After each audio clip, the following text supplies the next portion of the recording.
You are a founder of Mountain Lake Church in Cumming, Georgia. You're also a founder of churchplanners.com. You guys do a lot of conferences, the practicum you guys do every year, plus the coaching network. You guys have a healthy church. I mean, discipleship is huge. I've been there several times, been to several of your conferences, the practicum.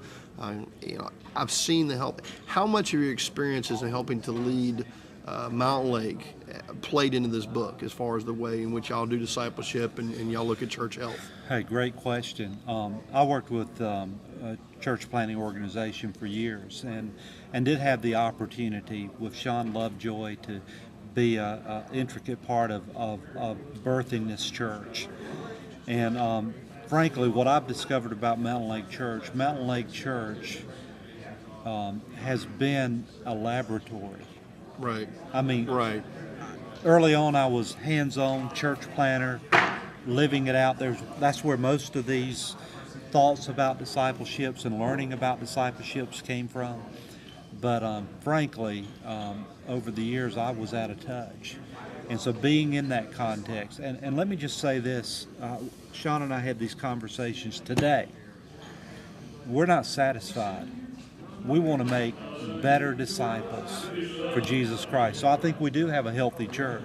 Right. But that same tension that I just talked about, we live in. Right. And we're still committed to always trying to figure out what breaking the code, if it's culture or disciple, means to us.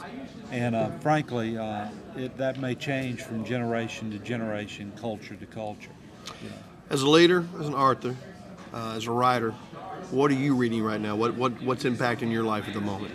Well, a couple of books that I just finished. One was Reason for God, Tim Keller, who we heard today at the Right. Exponential conference. Oh, yeah. And hey, gosh, just listen to him, read what he writes. You know, the guy. I just sat there and thought about how much we need elder spokesmen speaking into the lives of our church planning and missional movement. Exactly. You know, and I think I feel that way because there's just something that comes only through perspective and time. Then the other one I just read was Vintage Jesus, Mark Driscoll. Mark Driscoll, yeah. Yeah. You know, and just man, thank you, Mark, for just for being clear about Jesus. Right.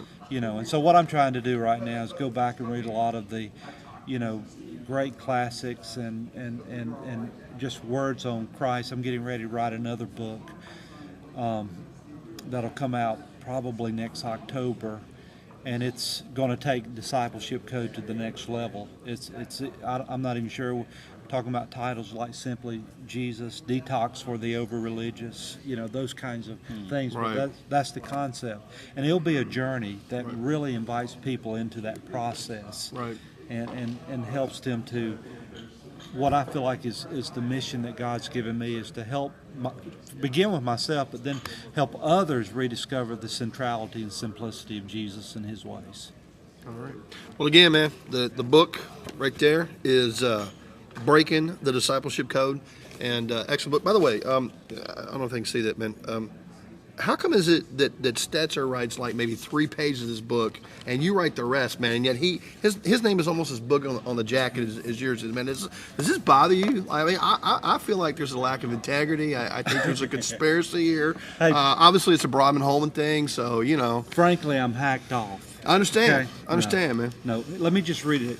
Breaking the Discipleship Code, Becoming a Missional Follower of Jesus, David Putman, forward by Ed Stetzer. Yeah. The next time somebody says that the book you and Ed wrote, we're going to have words, man. That's right. Hey, go out and pick up this book, but more importantly, take somebody through it with you. And hey, thanks. Hey, man, thanks a lot. Thanks for coming. Code. I mean, it was a successful book.